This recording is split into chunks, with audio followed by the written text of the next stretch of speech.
What is up, citizens of the internet? So, we are still almost a year away from what is presumably going to be Battlefield 6, which is trending to be a modern Battlefield shooter. EA and DICE have said it's going to have unprecedented scale. It's going to have a longer development cycle than Battlefield 5. So I am very hopeful, and it's probably my most looked forward to game for next year. I'm so excited for it. We're still 11 months away, which is rough. But even though no one asked for it, I'm going to give you my 6 wishes for Battlefield 6 and what it needs to succeed. The first thing we have to have, number 1, that Battlefield 5 does not have or does a very good job at, is anti-cheat. It is inexcusable for a AAA studio with as big a budget as EA and DICE have to not have strict anti-cheat. The number one thing that can instantly ruin a game experience is getting killed by hackers. And in Battlefield 5, they are everywhere. There's very few nights I play Battlefield 5 in which I don't run into a hacker. They have to have BattleEye or some kind of other kernel level anti-cheat software that can snuff out these people, get them banned, and allow law-abiding players, if you will, to have an excellent experience and enjoy their time in Battlefield. That is the number one thing. Number 2, and I did not realize this was needed until it wasn't there, and that is team balancing. In Battlefield 5, there was no team balancing. So essentially what would happen as servers would continue to play matches, people that would lose would leave the matches. So anytime there's opening spots on a server, those are generally on the team of people that are losing. So maybe not as skilled players, and it continues as the servers get into new games, more people that lose leave, and the teams become unbalanced. And I have had so many matches that you just get stomped on, and then you go into the next game and it's the exact same teams, or one team has way less players than the team that won. And there just needs to be team balancing like there was in Battlefield 1. We don't need the kind of team balancing they're trying where it actually takes you out of servers and can put you in another server with worse connection. That seems ridiculous to me. 64 players is enough to intra-server balance, to put decent players with less skilled players or newer players, and even that out within the 64 players to have somewhat competitive matches. It doesn't need to be strict skill-based matchmaking where you're always going to sweat, because in a large game, 32 versus 32, which is the core of Battlefield, you're always going to have a wide variety of skill levels, and there should just be things that in between matches level those out a little bit so matches are close and everybody has a shot to win. So now I want to talk about a few things that have to do with replayability, because a game has to have something that makes you want to come back and play it. You can't just have that initial rush of, oh, it's a brand new game, then you find out that it's kind of weak and lacks content and the game trails off and dies. For Battlefield 6 to survive, it needs to have replayability. And I think one of those things is in-depth weapon customization. That's what it needs. So what I have on the screen for you is a game called World War III. Now, this game launched on Steam in early access. It came out really buggy and really terrible server performance. I'm really kind of sad it didn't work out, because it came out at a great time. It's a lot like Battlefield. It's in a modern setting.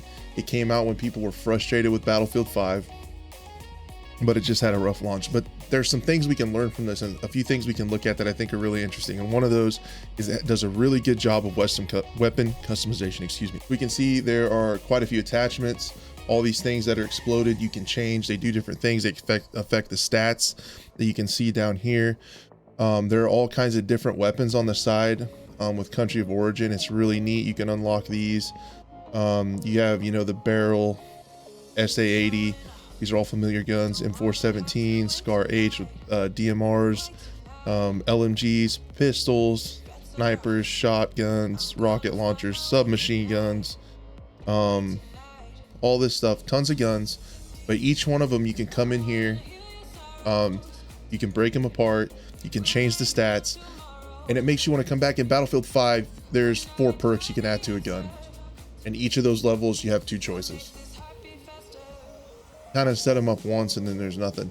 when you have these kinds of things with a lot of attachments that change stats, it's harder to balance, sure, but it keeps you wanting to come back because you want to try different things. You want to see if you can make a gun suit your playstyle better. You can maybe set up a gun a certain way and adapt your playstyle to it. It adds a bunch of different things you can do, and it's really important to me, I think, to have a lot of weapon customization, because in a shooter, weapons are what everyone cares about. They're what everyone wants to mess with and change, and they're pretty much everything. I mean, it's called a shooter for a reason. So I think this is great. On top of customization, not only attachments, there's a ton of camos in here that look really cool. There's color sets that do your that even change your attachments, all kinds of stuff. Zebra skin, tiger skin. I really like the yellow strike. I think it looks cool. It looks gold, but the tiger skin's bronze. Looks really neat. And then when you customize the look of a gun, it feels like your gun. You're going into battle with your gun. It adds a little bit of maybe an RPG element to it, where you unlock some things for your gun, and it has a sense of identity. And I think these are really important in first-person shooters. So let's hope Battlefield 6 has in-depth weapon customization. Along those very same lines, on top of weapon customization, I think another thing it has to have is character customization. Again, this gives the player a sense of identity.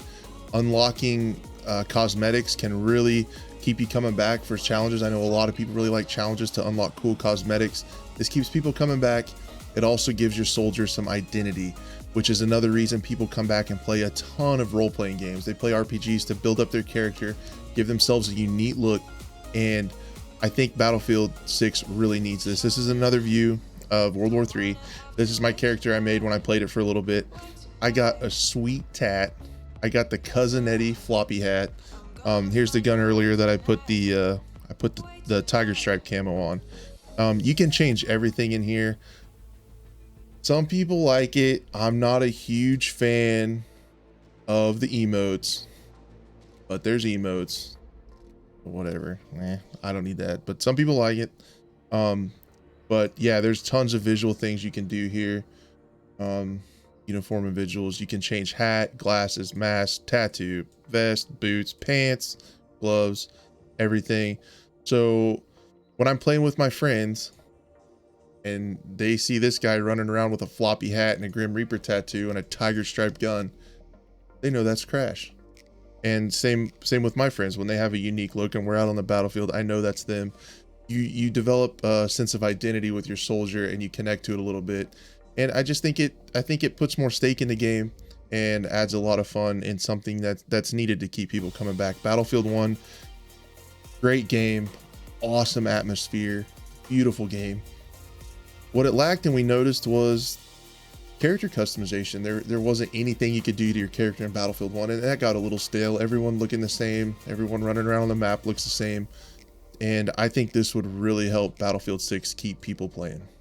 Number 5, for those of you playing along at home, we are number 5, and that to me is we have to have steady post-launch content. There has to be maps. They have to be on a regular basis. I personally, since this is my video and my opinions, I value a lot of maps. They are the most important thing to me as far as replayability is concerned. The character and weapon stuff is great, but there also has to be a lot of maps. The map is what takes up the most of your screen. That's what you see most. And when you learn maps, that keeps you coming back. You want to find new angles, new places to hide, new power positions, new places to take, flank routes. All of that stuff comes from maps. So I think Battlefield 6 needs to do a really good job of coming out with post-launch maps. Every time a shooter releases new maps, they see a bump in player count. Every time. Battlefield 5 did kind of a terrible job because there were huge long gaps in between maps. I know they had a lot of development trouble from what it sounds like, but there were big, several month-long gaps with no new content, and that really is when a game starts to feel stale. So I think maps are extremely important and they need to be released on a regular basis. All right, I saved the most controversial topic for last. Number 6, don't hate me. Battlefield 6 needs a free-to-play battle royale. I know a lot of people don't think battle royales belong in Battlefield. I did a video about how I wish Firestorm would have worked out, but I think the Frostbite engine is perfect for a battle royale. If you remember Halvoy the Firestorm map, it looked great. It was smooth. There was very little render pop in. There was no anti-aliasing in the distance. You could see people really well, and it was just smooth. It sounds like they're going to up the capacity of the Frostbite engine for Battlefield 6. It sounds like multiplayer is going to have bigger matches, so I'm assuming the Battle Royales could be bigger. Everyone, love or hate Battle Royales, almost everyone has to try it. We see it with Warzone being free to play. It's been a great success. If DICE would have released Firestorm as a free to play instead of hooked on inside of Battlefield 5 behind the paywall, I think they would have much greater success because it can lead people over to the multiplayer aspect of the game, like Warzone does with getting people to level up guns. That plays back into my earlier statement of weapon customization. So if people need to play multiplayer to level their guns up, be able to play in the Battle Royale, get more people playing. So I think Warzone is a great example of how a free-to-play Battle Royale can really bring people into your game. I think the Frostbite engine, DICE, Criterion Games can really come up with something special in this time based on Warzone successes. And I would love to see a Battlefield free-to-play Battle Royale just to get people in the game. Because love them or hate them, there's a free Battle Royale. You're all going to at least try it. All right, guys, if you've made it this far in the video, I cannot thank you enough. Thank you so much for investing time into me. I appreciate it so much. If you guys want to come by and watch my live stream, that's most nights around 9:30 Central. Links are in the description for that. I hope to see you there. We have a really good time. And again, thanks so much for watching. Don't forget to get outside, level up IRL, and we will see you on the next one.